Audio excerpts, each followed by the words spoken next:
রাইংখ্যাং পুকুর। এখানে আমরা আছি পূর্ব পাশের গ্রামে প্রায় 50টার মতো 56 পরিবার রয়েছে এবং পুকুরের এই পাশে আর্মি ক্যাম্প রয়েছে এবং ওই যে ওখানে অপর পাশে যে পাড়াটা রয়েছে সেখানে 49 পরিবার। ওইটা পাড়ার নাম হচ্ছে প্রংজং পাড়া। প্রংজং পাড়া। আমরা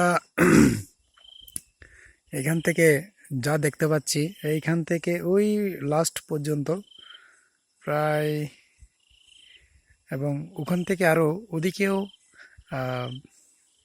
পুকুরের অংশ রয়েছে।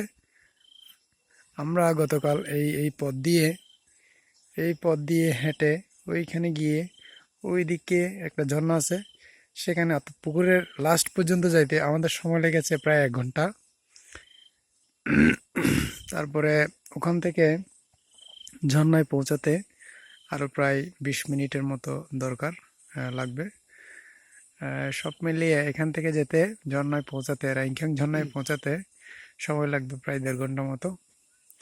ওখান থেকে ওইদিকে একটা পাড়া রয়েছে এবং ওখান থেকে একটা ওই পিডিআর ক্যাম্প আছে।